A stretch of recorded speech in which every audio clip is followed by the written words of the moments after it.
Ar apie naują, ar apie renovuojamą būstą kalbėtume, beveik visi sutiks, jog vonia ir virtuvė yra bene brangiausios būsto vietos. Šioms erdvėms reikia labai gerai apgalvotų sprendimų, nes keisti, pavyzdžiui, plyteles arba santechniką yra ir brangus, ir daug nepatogumų sukeliantis procesas. Todėl sprendimus reikia priimti įvertinus įvairias aplinkybės. Įsivertinant biudžetą, nepamirškite, kad santechnikas kainuoja lygiai tiek pat, kiek geras advokatas, sakykime, juristas. Todėl, darydami biudžetą savo projektui, ar tai renovacija, ar tai naujas, būtinai turėkite jį prieš akis ir įsivertinkite, ką galite sau leisti ir ko ne. Ar tai bus lietuvių gamybos, ar tai bus italų, kainos svyruos, sakykime, panašiai. Svarbiausiai, konsultuokitės su gerais specialistais.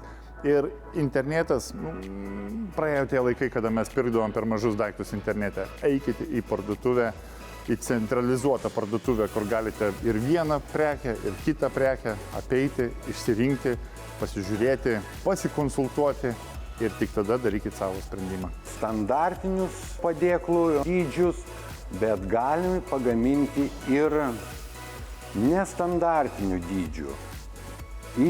Su išpjautais kampais, įstrižos kraštinės, kur, pavyzdžiui, yra tam tikri specifiniai dalykai. Šis gamintojas gali pasiūlyti labai subtilių ir originalių gaminių ne tik standartiniams vonios kambariams.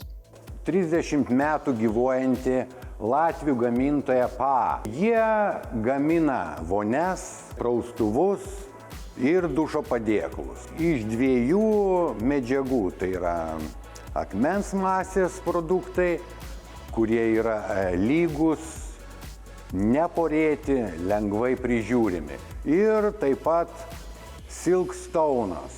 Tai yra kompozicinė medžiaga naujos kartos, kuri švelni kaip šilkas, toks kiaušinio lukšto turi atspalvį ir atspari, aišku, ir ultravioletiniams spinduliams, ir dūžiams, nes praktiškai tai yra marmuro alternatyva. Juk sutiksite, kad tikrai ne visais atvejais jums tik standartinis 60 cm pločio praustuvas ar kvadratinis metro dydžio dušo padėklas. Kas smagiausia, unikalūs matmenys netampa beprotiško brangumo priežastimi. Deko serijos vonios gali būti gaminamos integruotos į stalviršį. Stalviršis netgi įmanomas iki 2,5 metro pločio. Ir ta vonia gali būti tą stalviršį integruota ir horizontaliai, ir kampu.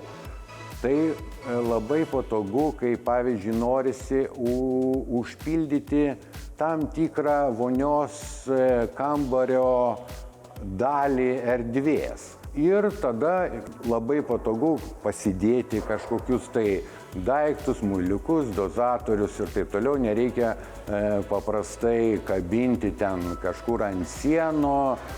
Jeigu jūsų namuose bręsta vonios ar virtuvės atnaujinimo planas, dairytis į mados sostinę vadinamą Paryžių gal ne visada būtina. Kartais ir kaimynai gali pasiūlyti originalių ir funkcionalių sprendimų.